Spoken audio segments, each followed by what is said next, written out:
Gentlemen, we'll make a start. We're still waiting on Toby Young. He's running a little bit late, but we've already got 4 excellent panellists arrived and raring to go. Thank you all for coming. Many thanks indeed to Lang O'Rourke and Atkins for sponsoring this event. I just met with them just a few weeks ago, and they've shown great enthusiasm in getting this event up and running and off the ground. Thanks for that. Capital funding is perhaps not regarded as the most dazzling of subjects when it comes to education. Certainly not in this age of post-PSF, but I think we ignore it at our peril. We remember the situation which we found ourselves in as a country about 20 years ago, 15-20 years ago, when a lack of investment over many years had left our schools in a very bad state of repair. We certainly don't want to return to that, but despite this, we aren't in a position to return to the grand building schemes that we saw over the past 10 years. So how do we square the circle? Tonight we've got 4 or 5 excellent speakers who I hope are going to help us answer that question. I'll just introduce them all from my left. So Tim Biles, no stranger to any of you. Tim was appointed Chief Executive. Partnership for Schools back in November '06. He'd previously been Chief Executive at Norfolk, and he'd also worked before that at Kent. Tim has just stepped down from Partnership for Schools, so I'm hoping he's going to spill a few secrets. But he's become Chief Executive of an exciting new organisation called Cornerstone, which is a social investment company looking at providing ways of public-private partnerships for school provision. To my immediate left, we have Stephen. Right. We have Stephen. We have Stephen Hockaday from Lang O'Rourke, and Stephen is responsible for the education sector at Lang. He's been active in procurement, design, and delivery for a good number of years. And when I first met him, he knew quite a few of my old folks from my PwC days. So. He's got a long pedigree in the PFI area. Then we have Barry Shearman. Glad that Barry is here. Barry, thank you very much for coming.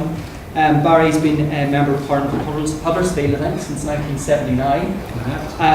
He's previously been spokesman for Labour on education and employment and home affairs, on disabled people's rights. But Barry's had a great job in the last government. He was chair of the House of Commons Education and Skills Select Committee, which was then renamed Children's Schools and Families in '07. That was a parliamentary job, not a government. Parliamentary, absolutely. Sebastian James, who all of you will know. Sebastian, many thanks for coming along this evening. Sebastian has been chairman of the recent review of education capital. He's had a long and successful career in property and retail, and most recently he has been appointed as head of retail and services at Dixon's. And finally we have Toby Young. Welcome, Toby. Toby is perhaps most famous recently for setting up one of the co-founders of the West London Free School, the first free school in Britain to sign a funding agreement with the Secretary of State. It looks as if, Toby, am I right in saying that you're going to be temporarily based to start off, and then you're hoping to move to a more permanent site after that. Toby's also, of course, you'll all know, author of How to Lose Friends and Alienate People, so he's not afraid to speak his mind.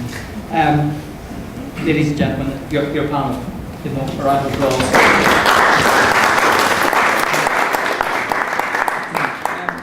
Each of them are going to speak for about 5 to 10 minutes, and Tim is going to kick us off working down the line. So Tim, over to you. Thanks very much, and good afternoon everyone. It's a pleasure to be here and be thinking from a different perspective about education capital than I have been for the last few years in running partnerships for schools and delivering the government's agenda through that vehicle. Because I'm now viewing very much with a focus now as then on effective ways of delivering what is a very serious set of opportunities, but also challenges in the education space. Cornerstone, actually, the company which I now run, is not only operating in education, it's operating across the spectrum of public service delivery and purchasing surplus assets from the public sector and redeveloping them for a set of public good outcomes. It will include education, I've little doubt. Many of our first projects are to do with care for the elderly and in the provision of community facilities. I just want to cover briefly, because these sessions I find best in the debate rather than in the talk beforehand, just 3 quick points. First of all, the first is the demographic ticking bomb. The second is the need for a new approach to delivery and the skills needed for that. And thirdly, the price tag of delivery. Those, I think, are the key points in relation to the schools estate going forward, which is the agenda for today. And of course, there is a perfect storm in terms of the demographic boom in primary age children, an extremely constrained capital environment. That cocktail will be lit and ready to go off just in time for the next general election, unless something smart is done and quickly. It's not clear whether the growth in pupil numbers in London, for example, and the reality that couples are no longer moving out to the leafy suburbs to have their children is a permanent shift in living styles, or something that is symptomatic of where we are in the economic cycle.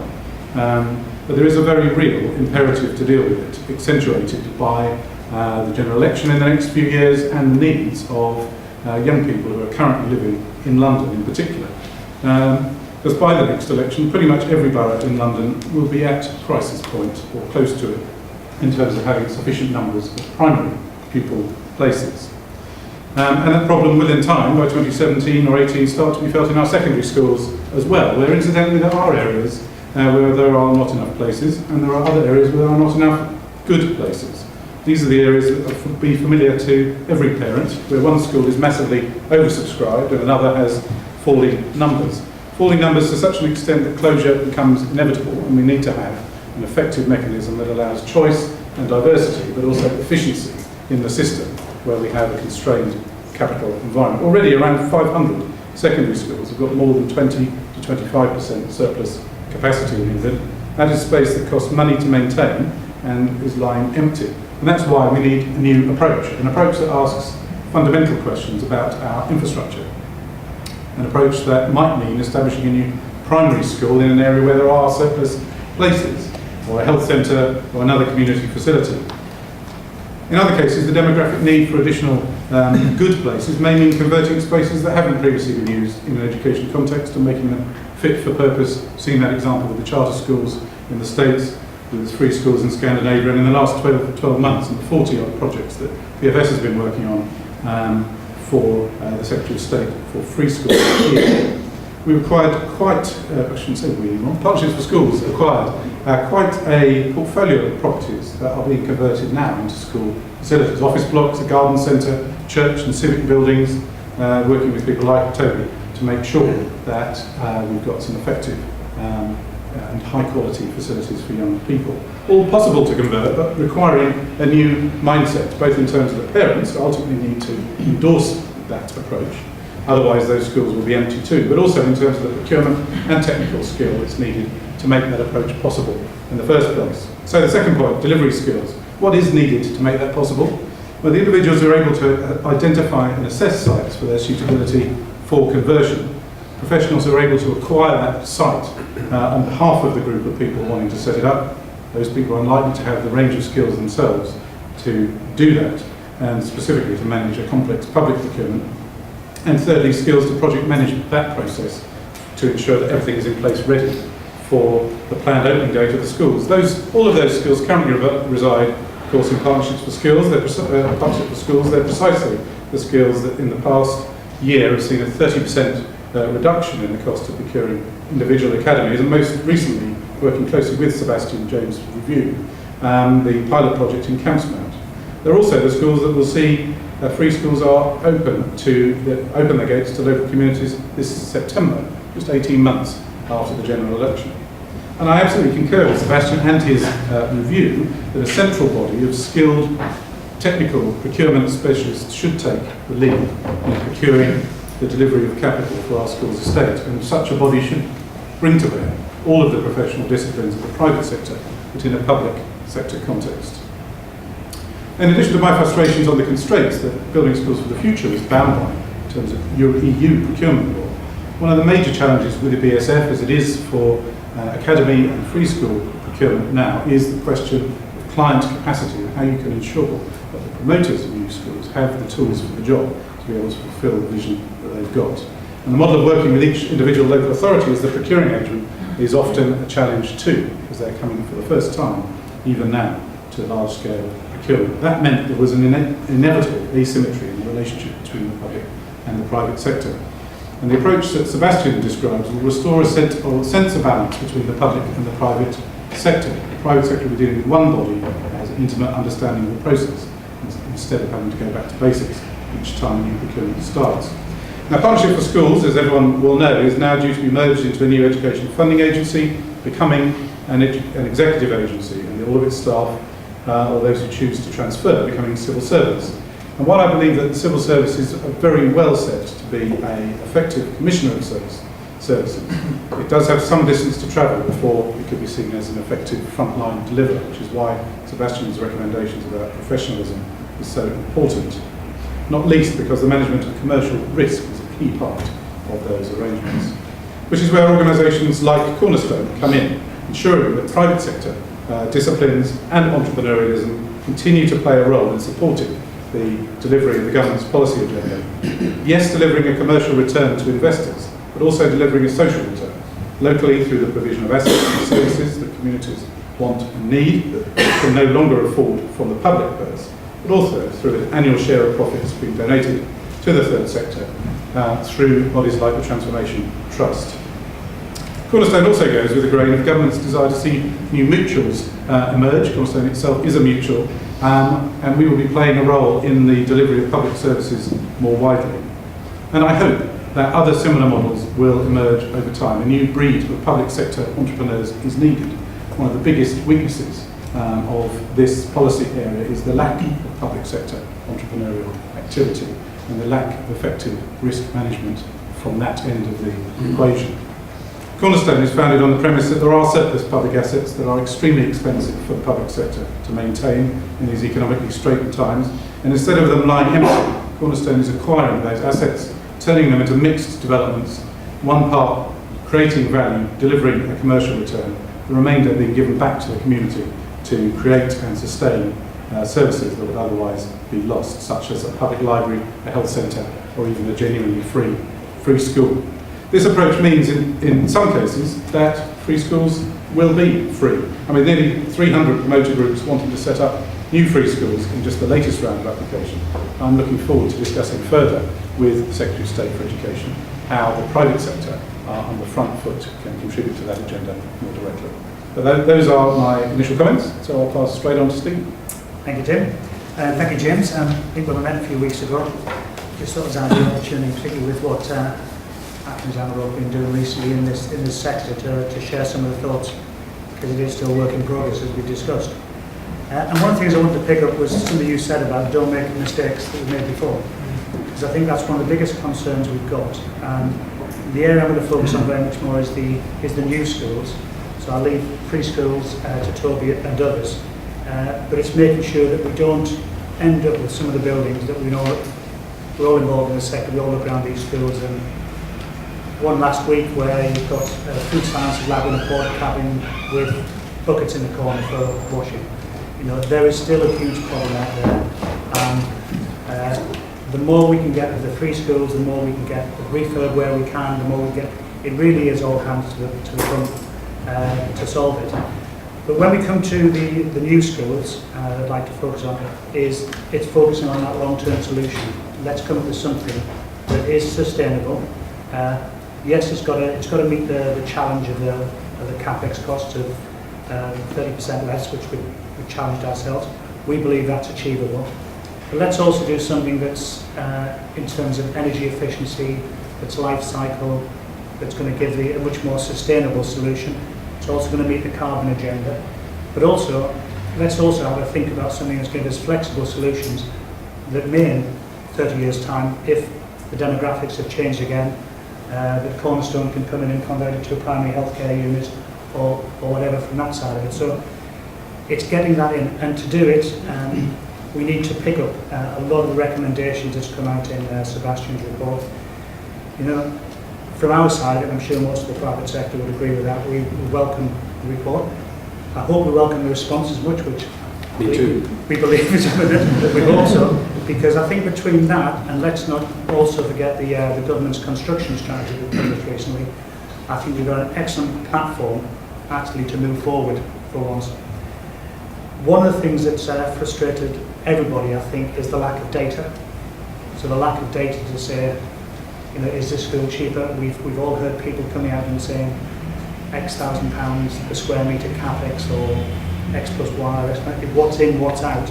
And I think it's time we started challenging those metrics again and saying, well, what's the cost per pupil? It's all very well coming up with a building solution that says, well, actually, cost per square metre is Y, but we're actually going to reduce the BB98 by 15%. Well, that's going to push the cost per square metre up. So how does that compare with another school? Let's talk about cost per pupil. We should be aiming for £10,000 per pupil in the capex. But actually not just that, how much does it cost during the time that pupil is at that school? What are the running costs? What are the life cycle costs? Let's actually get some proper data and saying how we're going to move this forward from that side of it. I think we all know the quality of resources, but I think when we're looking at how we use them, let's pick up a lot of the lessons learned. I know BSF's had its critics. To me, the intent of it was absolutely right. It is the building stock of the schools in this country were appalling, and there's still a lot of very poor schools out there. So we need to replenish it. But again, picking up Sebastian's point, let's do it a bit more from an engineering point of view. Let's do it from a pupil needs, as it says, and from an asset condition. Let's take the politics out of it. Let's do it right from that point of view, so we know which ones we're going to build in that can be therefore much more sustainable.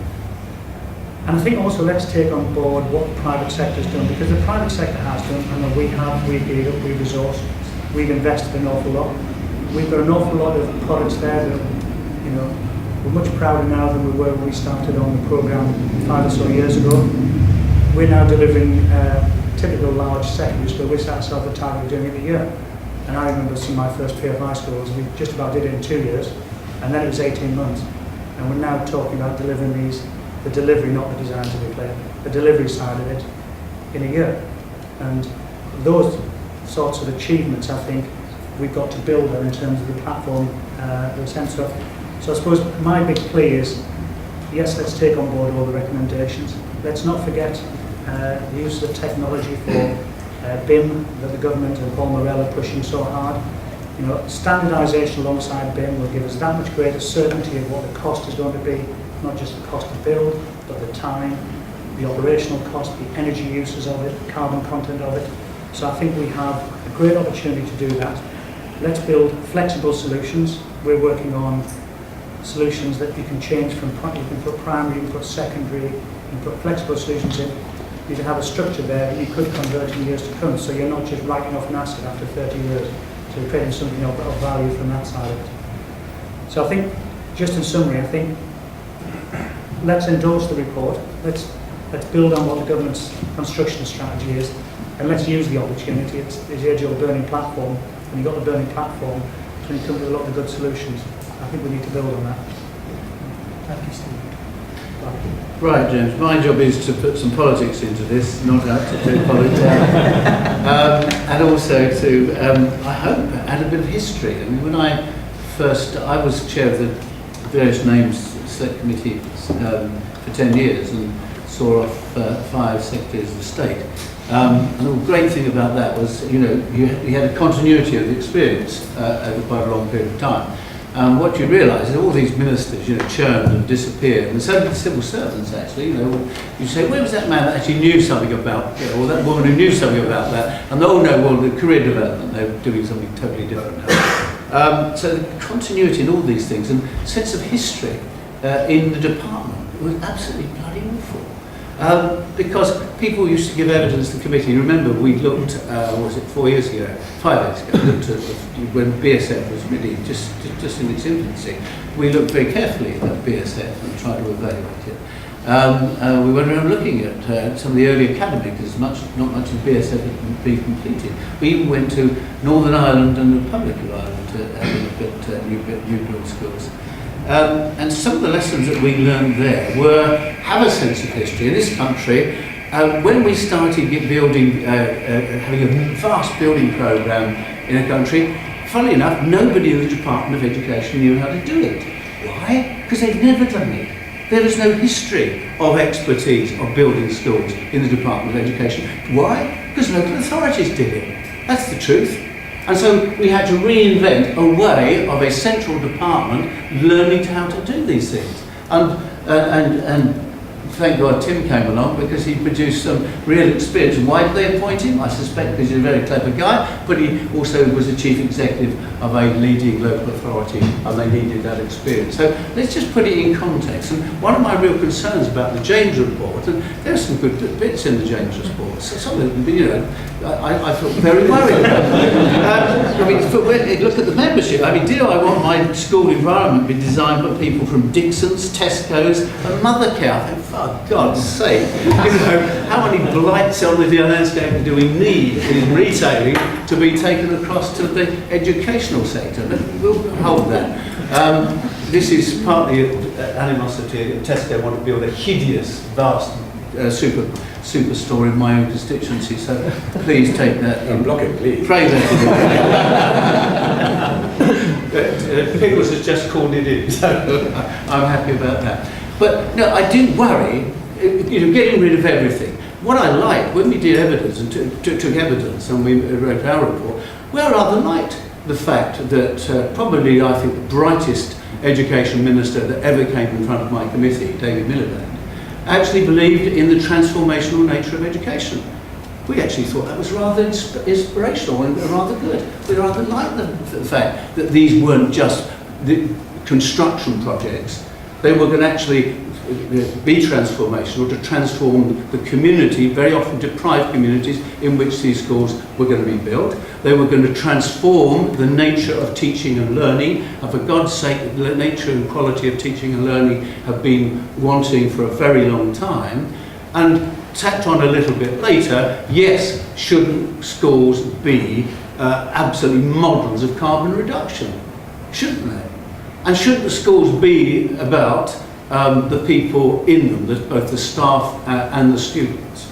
And I rather liked, I'm sorry Sebastian to say this, but I rather liked the fact that the evidence suggested that when we went even to the Republic of Ireland, that if you consulted staff and students about what sort of school they would like, or what they thought that a school should deliver, you got a better school than if you didn't consult and involve the staff and the students. It actually helps if you have a continuity of head. So many projects we saw that went wrong, they changed their head, and the theme of what people wanted was rather broken.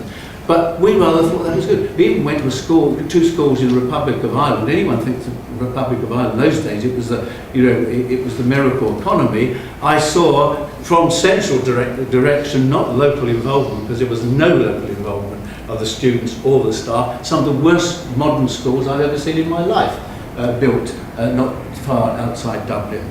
So I rather liked the fact that human beings would be asked and have some influence on the environment. So again, the James report really didn't please me. Also, to go back in a little bit of history, yes, we have to learn from the past. Even James, who said we had a problem of underinvestment, and he said 20 years, he said 15, and I was going to say actually 14, but nevertheless, there was a period in our history where we didn't build any schools, we didn't invest. And it's dreadful that that was the case.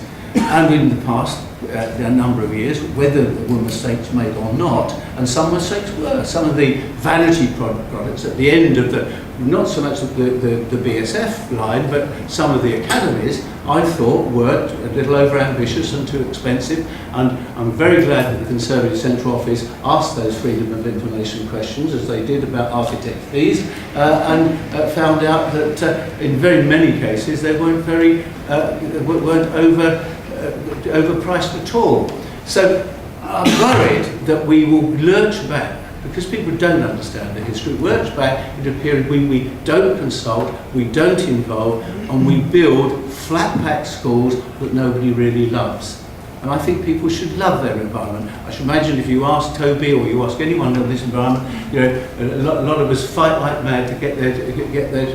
I used to say this in the committee, fight like mad as we were looking at building schools of the future and making wonderful advances. We were fighting like mad to get our kids into universities where the buildings dated back to about 1500 or something. And that's the truth of the matter. There is a mixture, and I'm probably going to argue against myself, but there is a mixture. Even in dilapidated buildings, rotten buildings, I have seen a new leadership team and a well-led school transform the nature of teaching and learning in a dilapidated school. That's not that it's right for some kids to have rotten, run-down schools. And indeed, if you get good leadership, you can soon see that leadership gets the licks of paint and the small extensions and so on to improve. So, what are my concerns? My concerns are that we are not going to have a systematic approach, a systematic answer. Reading the James report, and Sebastian's going to put me right on this, there is no system that's going to, it seems to me, to be left as a local authority being the systematic answer to what is the problem in this community. What do we do in a place like Huddersfield, my own constituency, where we have 4 schools that have very low, half the kids that should be in there are in there, and then the rest of the schools are all over-subscribed? What do we do about that? We need, I think, some systematic and pretty radical answers to that. Part of it may be free schools, and I'm not against free schools. In fact, I was talking to a senior politician who used to be an education minister, and we were saying, why don't we get together and create 100 schools and make them really good and take over the old buildings that nobody seems to be in love with any longer. So we need radical answers to this. I'm worried that this report that Sebastian's come through with isn't systematic. It's a nice idea, but if you don't have the local authority representing the community and trying to balance that real problem across the east side of the town and the west side of the town, we all know what I'm talking about, who else is going to do it? Or are we gradually going to get a bigger bureaucratic diktat from the education department? I'm not sure at the moment that free schools, freeing up academies, proliferation of academies is really an answer that is going to provide some solutions in time for this vast number of kids who are going to be demanding a good quality education in the near future. Thank you. Thanks, Florence. Right, thank you very much. I'll try and answer some of the questions, perhaps not in this round, but as we talk about other things. I'm going to try and distill some of the thinking around this report. It's an incredibly complicated subject, and it took certainly me a very long time to understand what on earth was going on, and to try and distill it into just 4 fundamental principles. And we started with a very simple job, which was to understand how we could build higher quality schools faster and for considerably less money. And we therefore started with the basic hypothesis that the current program and the current way of doing business was unaffordable. We could no longer have the money to do what we had to do.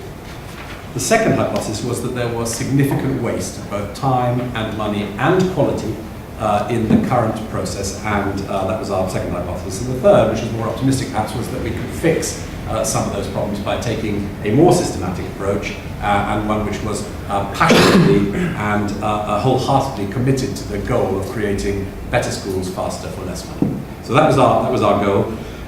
We were not in the business of trying to find out what went wrong and who was to blame, because certainly I was not interested in that subject. And actually, in working in Dixon's and other large organisations, it's quite clear that this is a boiling frog. For example, what happens is that each marginal decision makes perfect sense at the time, but you end up with a situation which is absolutely extraordinary at the end. And you look at the end point, you say, how did we get there? I've never actually tried boiling frog, but I'm told that exactly the same thing happens if you heat them up slowly. So I guess if we try to take the four main issues that we discovered, and our approach was very deterministic, and I guess not at all political, and not at all being mindful of the political aspects. So I'm sure that a lot of Barry's points may be related to that. But we took what we call a Lean and Six Sigma approach, which is to first look in detail at how we currently do things. How does the actual process today of each of the bits of this puzzle work? And then we would get together groups of people who knew what they were talking about and try to workshop better solutions to these problems, come up with a process, and then try and understand what would that deliver against those different processes. And there were four main issues. The first was we believed that the way in which we decided where to put the next pound was not right. And the most cost-effective thing to do, of course, is not to undertake a project that is not needed, and instead to undertake a project that is needed. And there were two problems with that. And the first was that in the Building Schools of the Future programme, it was a very laudable and, in my view, somewhat quixotic goal of transforming every school up and down the country within a fixed time frame. And as it turns out, the country can't afford to do that in that time frame. And therefore, the process that was going ahead there of allocating capital in chunks to areas of maximum deprivation in order to deal with that part of the country probably meant that schools that were in very poor condition around the country weren't getting addressed fast enough.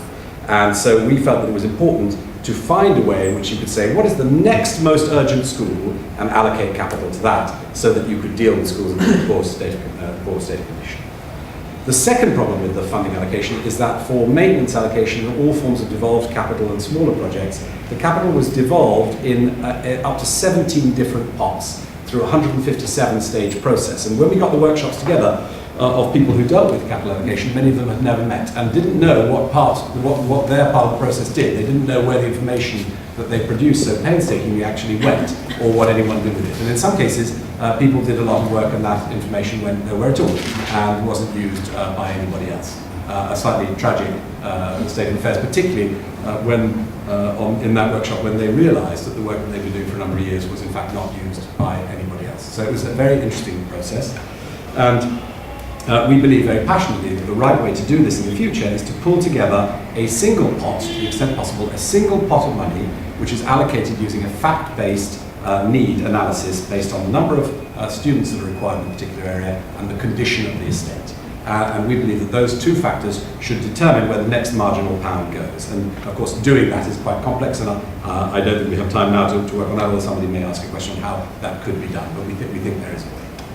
So that was the first issue. The second issue was the way in which we designed and procured new buildings. And if I just focus on building schools for the future, again, it's perfectly internally consistent and sensible in a world where you're transforming every school to address the issue this way. But we were troubled by how bespoke these schools ended up being, and partly because the way in which this was done is that the sum of money would be allocated based on a formula, and then contractors would be invited to tender for the first two sample schools of a wave, and they would be basically asked to deliver the best building they could for the money. Now, perhaps in a slightly suburban way, I kind of think, well, shouldn't you start with what you want and then ask contractors to deliver what you want in the best possible time, in the best possible quality, and for the best possible cost? And we believe that very passionately that's the right way around. You start with what you want. We also noticed that for those who were building the schools, including Tim, they were faced with a barrage of regulation.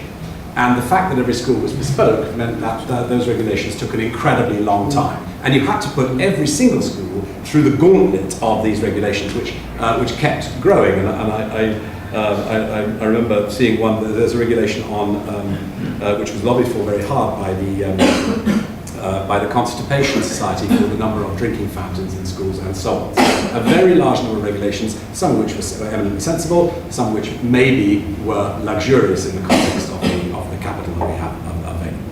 So we believe that we don't have to make the schools look like Tesco, but we do believe that having a very clear view of what a standard specification should be, of what a standard design should look like, and while we think it's incredibly important that stakeholders in the school, teachers, parents, children get excited about their schools, we don't think that the fact that they're able to design the school necessarily adds that much, particularly as the length of time it took to build schools was often long enough for all the students who were involved to have left.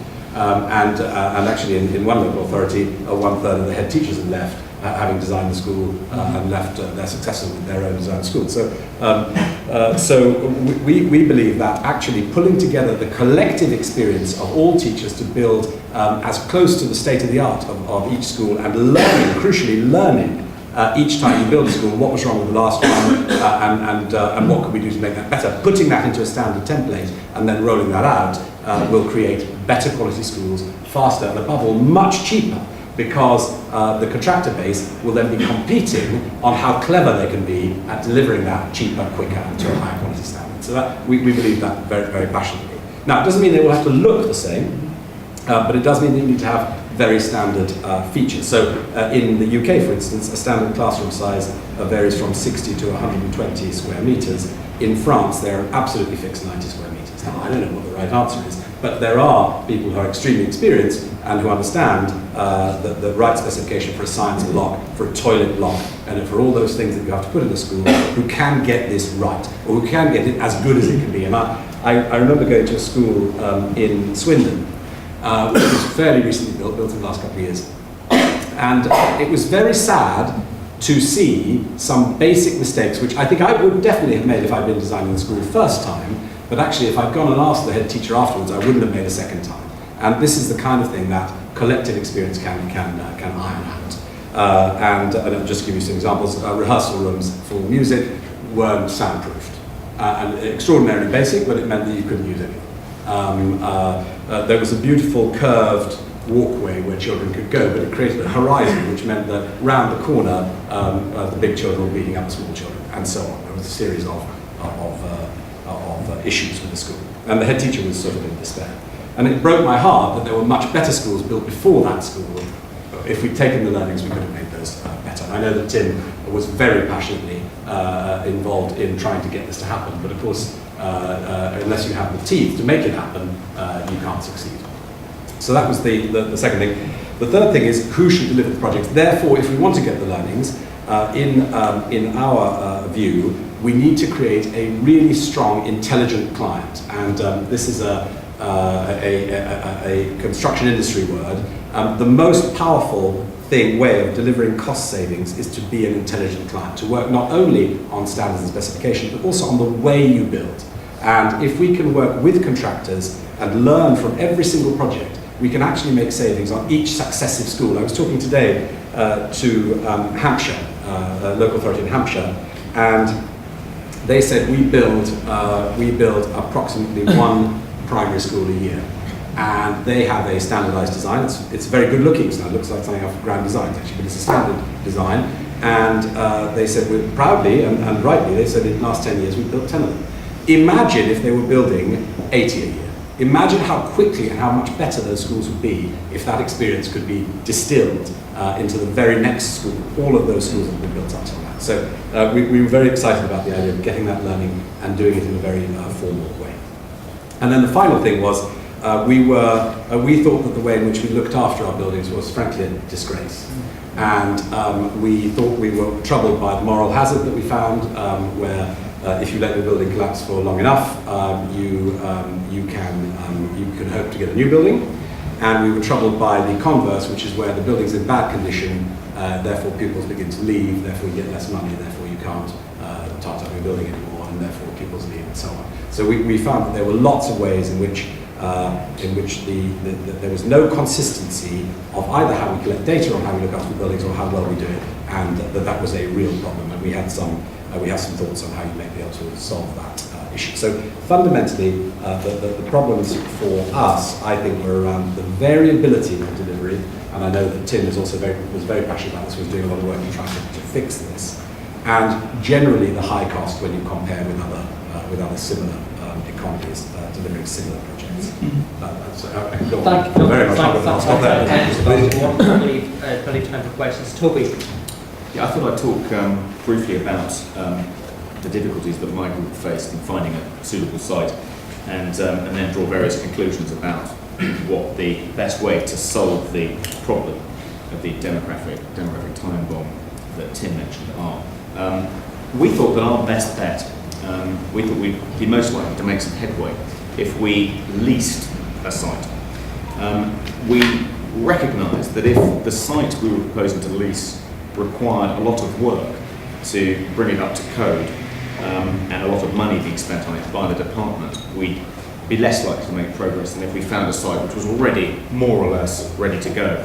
So we divided the area we wanted to base the school up into different sections, and every member of the steering committee got on a bicycle and combed their section, took photographs of potentially suitable buildings. It seemed like a long shot, but we did in fact find what we thought was the perfect site this way. It was an unused former secondary school, currently called the King Fahd Academy for Girls, owned by, when we did the land registry search, we discovered it was owned by the Royal Kingdom of Saudi Arabia, and is a fee-paying Muslim school for girls. Now, turns out, who would have thunk it, that not that many rich Muslims want to pay to educate their daughters. So the school wasn't faring particularly well, had no children in it for 3 years. It was being used for recreational purposes by the Saudi and Syrian embassies at the weekends only, and as a sort of distribution point for disseminating, it turns out Panorama discovered a few weeks ago, disseminating anti-Semitic literature dressed up as part of the Saudi national curriculum. Anyway, so perfect. Perfect. And two birds with one stone, essentially. So we talked to a friend, one of the members of our group was in the Foreign Office, and he managed to make contact with someone at the Saudi embassy, and we had a series of meetings with them, and they said, yes, I think the kingdom would be very interested in leasing this building to your group, and they helped us design a proposal whereby we were proposing that the DFE would pay for the costs of modernising the site, but they'd be rentalised, so there'd be no rent to pay for X number of years until that cost had been recovered, and they were prepared to accept a reasonable rent, and we submitted this kind of. We got the partnership of schools very kindly came and looked at the site and decided yes, it was suitable for what we had in mind, we got an architect in to draw up some plans. We had those plans costed by a quantity surveyor, and so on and so forth. And we submitted this offer, which we'd been working on for months, and we then just didn't hear anything. We sent it to His Royal Highness the Ambassador for Britain and Ireland, and this was in April of last year, April 2010, and to this day our offer hasn't even been acknowledged, let alone responded to. And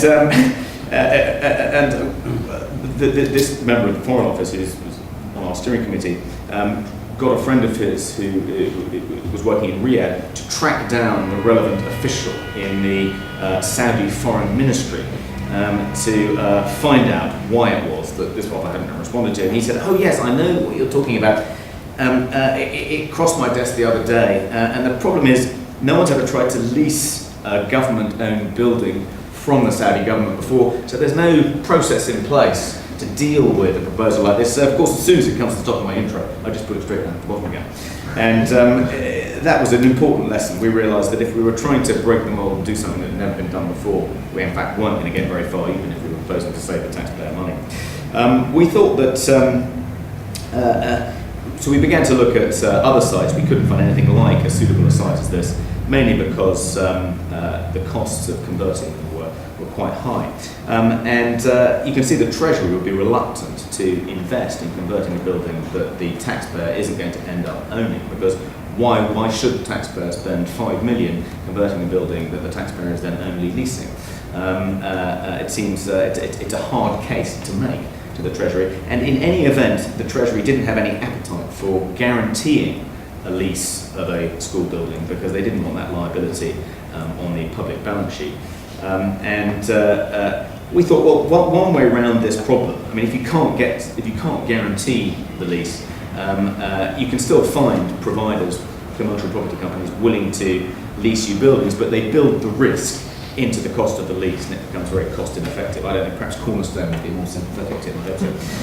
But we thought, well, clearly the way around these problems is to go into partnership with either an established charitable education provider like CFPT, or a commercial education provider like one of these Swedish preschool companies like IES or Kunskapsskolan, and they can either purchase the site and then lease it to us, or they can guarantee the lease on our behalf to make the lease affordable. So we then went about trying to run one of these public procurement exercises, which Tim says most free school proposer groups lack the skills to do. We arrogantly thought we possessed the skills to do this, and we had sort of pretty robust legal advice about how to run a public procurement exercise.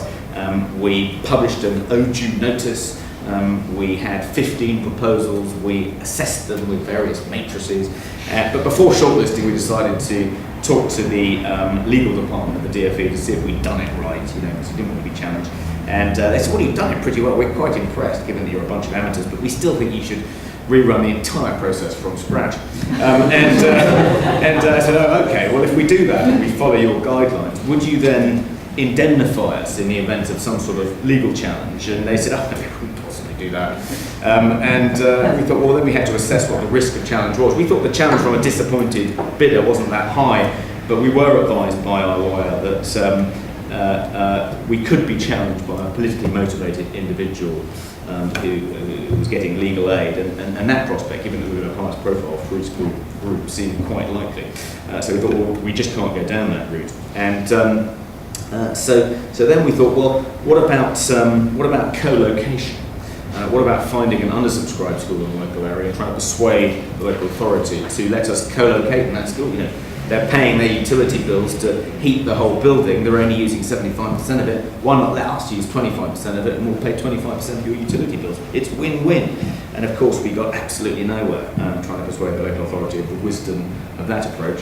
And I think in general, in the long term, I'm not sure co-location is the solution to the demographic time bomb for two reasons. I think, first of all, it's not particularly desirable in principle, because you're not really going to have genuine choice without surplus places. So the fact that these surplus places exist isn't too bad a thing. But the other problem is that in the long term, those surplus places won't exist. The demographic time bomb is such that even if the schools are poorly, it'll still be filled up because there'll be nowhere else to put these children. So co-location didn't seem like a particularly promising way forward. So we then looked at trying to persuade the DFE to purchase a suitable building on our behalf. And that's in fact, that ended up being the successful route. I think that seems to be the kind of one of the favoured approaches to funding free schools. If a free school proposer group can find a building, ideally a local authority owned building that the local authority is willing to dispose of for not an above market price, they will look at purchasing it and paying to refit it and turning it over to a free school group. But I'm not sure that is practically the right solution in the long term, partly because purchasing these buildings can be quite expensive. In our case, it wasn't too expensive, but in Wandsworth, for instance, there's probably the second most high-profile free school group, the Bolingbroke Academy Group, the local authority has purchased a disused hospital called the Bolingbroke Hospital. I think the purchase price, I could be wrong, don't quote me, but I think the purchase price is something like 15 million, and who knows what the cost of actually converting a hospital to a school will be, but I'm not sure it'll be any lower than the average cost of a BSF school, which I think I'm right in believing was somewhere between 27 and 30 million pounds. So I'm not sure that, and one of the reasons converting existing public buildings is so expensive is because in order to be used as schools, they have to comply with this kind of telephone directories of what are called legs and regs within the department, BB98, which somebody mentioned, I think it was you. I've read Kent's critique of pure reason, and which is, by some measure, by some margin, the densest and most impenetrable book in the philosophy syllabus. And believe me, BB98 is considerably harder to understand than a critique of pure reason. And because buildings have to be made compatible, these elaborate mountains of legs and regs, it isn't that cheap to convert them for school use. And I'm not sure, I mean, the government have talked about making the legs and regs less onerous, but politically, actually, I'm not sure that'll ever really happen, because, you know, if a child is burnt to death in a school as a result of the school not being compliant with the fire regulations, that's a disaster, and no one wants to see that happening. On a slow day, we stacked them all up and measured them. They come 17 inches. 17 inches. Well, I'm surprised they were so short. They schools do.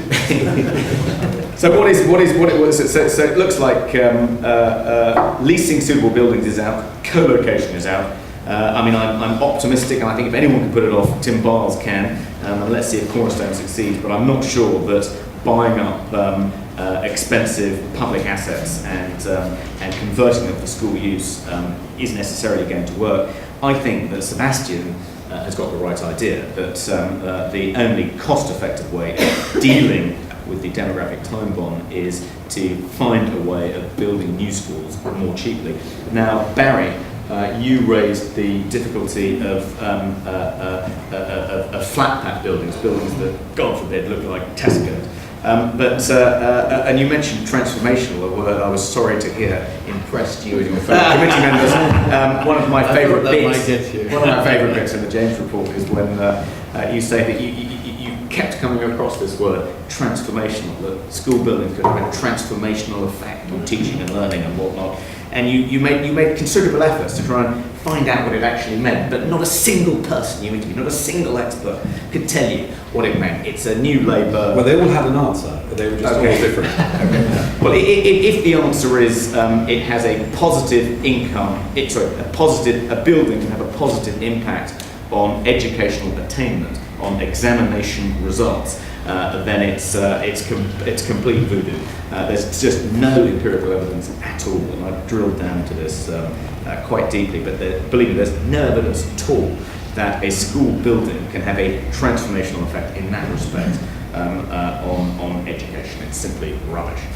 So I don't think one of the impediments to inexpensive flat-packed new builds, if you want to call them that, is that they'll undermine the potentially transformational effect of fabulous Richard Rogers designed glass cubes. Richard Rogers designed glass boxes don't have a transformational effect on education. So I think Sebastian's got the right idea. Inexpensive new builds is the way forward. Thank you.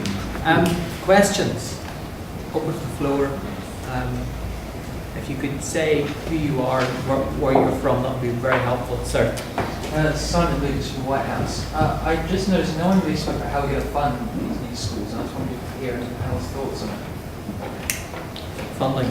Capital funding, access, Yeah, I think that's a very important point, and one that I mentioned at the beginning, but it was probably some time ago. I think the combined problem of the massive demographic set of issues and the fact that the government hasn't got any money means that you have to come up with an effective way, I believe, using other resources to deal with this problem, which is why I've set up Cornerstone to generate value in mixed development schemes, working with local authorities that don't create expensive, that aren't expensive public assets that Toby refers to. We bought his expensive public asset and he's now in it, but but will be available for very cost-effective. Steve's point about cost per pupil, I think, is very important here. Very cost-effective but appropriate design that has a view about the life of the building, not simply its initial construction cost, it's how much it costs to use as well. And I think the private sector has got an important role to play in this public agenda, and that's what Cornerstone is all about. Government hasn't got the money to deal with this solution. Working together, we can create the opportunity that means all young people in this country do get the kind of opportunity that they deserve. Steve, do you want to add something to that? Yeah, I'll go back to the earlier point. I think we need all of it because in the CSI is over 4 years it's something like 15.8 million. Well, 8 billion, yes. Billion, sorry. What's 1,000 million between? Yes. So there is the money, and I think it's on a priority basis. So I think what came out in the review is looking at how you prioritise that. I think using existing assets, going to be using everything from that point of view, but we've got to start somewhere. We've got, I think the last time I saw the backlog maintenance in schools was 2008, it was about 8.5 billion. I reckon it's double that. If you go down and look around the authorities, I reckon it's at least twice that out there. So rather than just going to be putting off the problem, or we can actually have a controlled way of dealing with it. So we've got to start sometime. Now, it's going to mean there's going to be a lot of disappointed people out there because they may have to wait a lot longer than they did in the original programme, but at least we'll start doing it. So I don't think we can put it off. All right, how do we deal with this issue of funding? You criticise the flat pack school, but if it's cheaper, what do we do? I'm not denying that we're in harder times and that we've got cut our cloth to suit that budget. I'm just worried that, and of course I know, because I want grand designs about other things, you can build beautiful things that are constructed off-site. I'm not the end of it in this. I was just worried by some aspects of, and anyway, you wanted to be reasonably controversial. Of course, you're all agreeing until I say something. And of course we've got to find more economic solutions. And again, take back history. We've had population boosts before, haven't we? We've still got the bloody porter cabins from the last lot, haven't we? Kids still being taught in porter cabins from the last surge in the population. And they were probably regarded as rather economic and reasonably sustainable and all the rest. But we have to be rather careful about what we design. And of course, the truth is we learn by experience too, don't we? And as BSF went on, judging from where I sat as chairman of the committee, it improved. It did. More mistakes, I have to say, were made in the Academy's building programme than in BSF. Absolutely. Because Toby was quite right. They were all, a lot of them were one-offs, absolute one-offs. Well, they were also monuments to their makers. They were, yes, absolutely. I went to some pretty unusual buildings under the Academy's programme. But we do have to learn, and we had in the West Riding, very famous Director of Education that actually did pioneer standard building. Easier to do, and you mentioned that, the large number, I think in Hampshire, was it Hampshire or Surrey? Greenfield, it's easier. Yeah, but all easier to do it in primary, on the smaller scale. Yeah, it's the secondary that is the more difficult one. Let's take some more questions. Chris. Hello. Can I ask what that theme for us, the counterfactual? So the part of the things we're trying to get to recently is just how tight is this budget? So if we have to pay for everything out of capital bonds, particularly Tim, how many preschools do you think we can I can't do the mental arithmetic, but not nearly enough is the answer. I mean, we're talking 100. You've got to prioritise. If you're the 15.8 billion, you've got to deal with the very immediate set of condition issues that several people have referred to that must be dealt with, or else the schools will need to close. I don't believe it is at all possible to solve this solution with direct government grant. That's why I'm doing what I'm doing with the Cornerstone. I mean, the government has got a role to play. The grant available is probably a third of what is needed, just in order to keep pace with what's around. There also needs to be some private investment, and I also believe there should be the use of revenue. Leasing is possibly more expensive, but necessary option for the provision of education space for the future. And I think you need several tools for this particular job, given the constrained environment that we're in. So if that's the case, Toby, what about the idea of free schools? What about having free schools in porta cabins for the first couple of years to see how they go, to see if they really get off the ground? Can I just correct you there? You can't use the word porta cabin. As a journalist, I've often used porta cabin in this context and always got a stiff letter from a lawyer saying porta cabin is a registered trade company, not a synonym for the prep school buildings. I stand corrected. Luckily, we've got a temporary site which is suitably, which we hope will be sufficient to accommodate all our pupils before we can move into our permanent site. There is an obvious solution to the problem we've just been discussing, which is to allow private providers to bear the capital cost of setting up new schools. That's what happens in Sweden, and happens very successfully. Now, there clearly isn't any political appetite for allowing for-profit providers in the current parliament to set up and operate free schools. It's not going to happen. It won't happen unless the Tories win an outright majority in the next election, and it may not even happen then.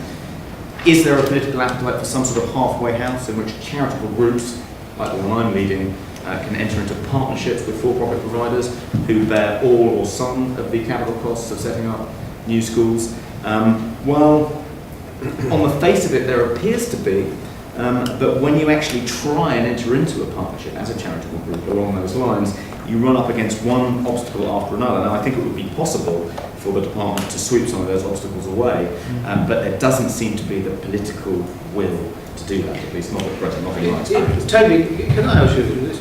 Isn't the answer then, see, the problem seems to be with free schools, if everyone's going to be a one-off, you come back to this problem, that all the problems you've had, and there's no shared experience, whereas if there were 100, a charity like ARC decided to take over 100 less successful schools in rather diminished buildings and run them as 100 free schools, you could have continuity, you could have approach, you could have all the advantages of scale.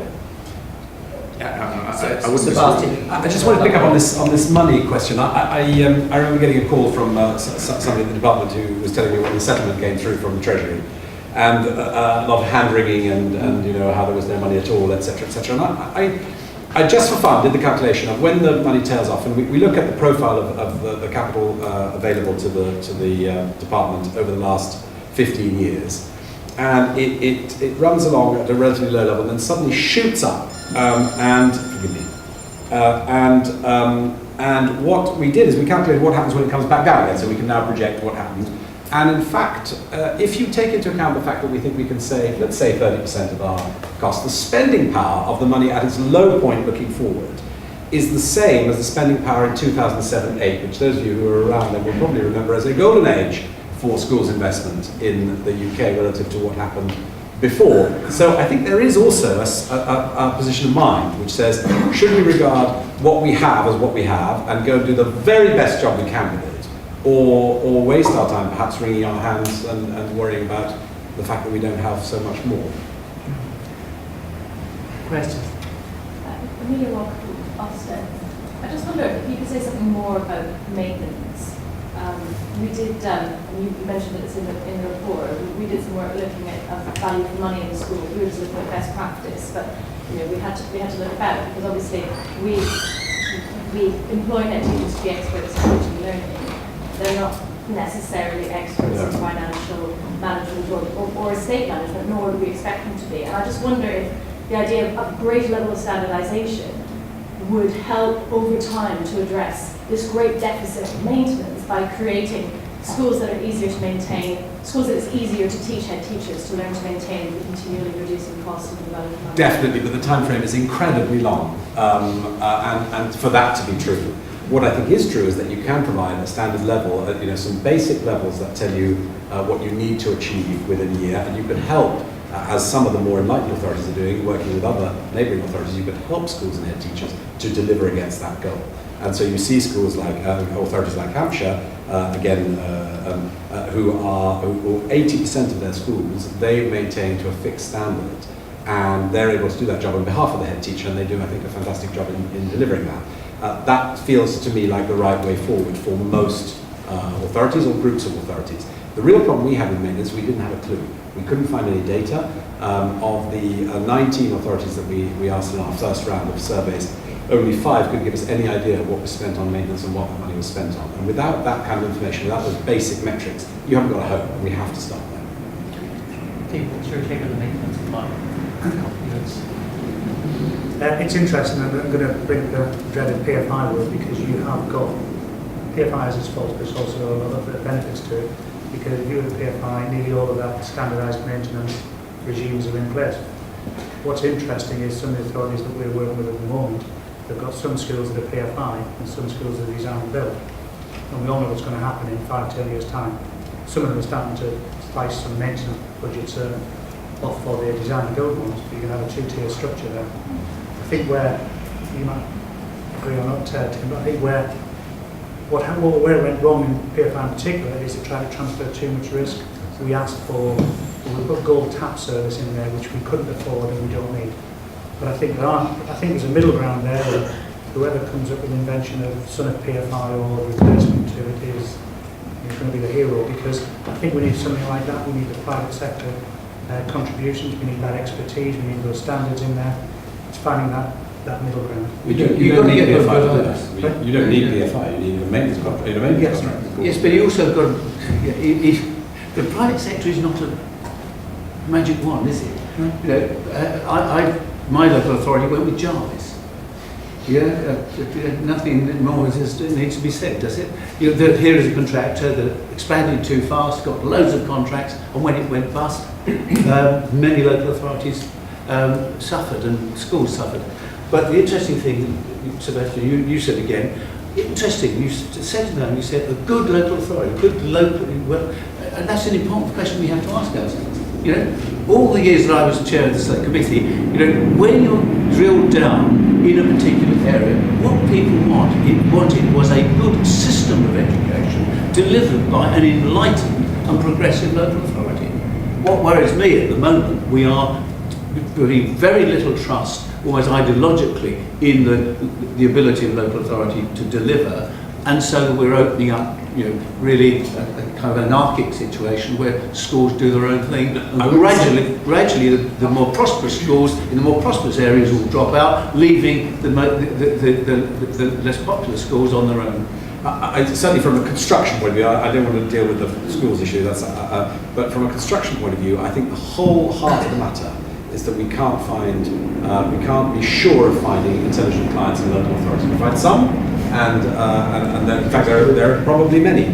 But how do you deal with the whole country problem when you have a mixture of ability? And that must apply to everything else that you do. Yes, that I think is a very important point. Whether you locate the purchase decision at an institutional level, at a local authority level, or nationally, you need to have the right skills at the right level to have the intelligent client. And what Sebastian's report is recommending is that you have that breadth and depth of skills to be applied at the right level, available so that there are local decisions that can be taken, reinforced with the kind of professional expertise you need. That is the whole issue whether you're running BSF with the very mixed picture across local authorities and an even more mixed picture at individual institutional level. You've got to have a set of metrics that allow the aggregation and the economies of scale to flow from that, which is why whatever replaces the system that's around at the moment must have skills that can weigh and manage the risk of construction and risks of transfer of responsibilities in a way that delivers good value for money. That would be the key test of whether these changes are effective or not. Time, one more question.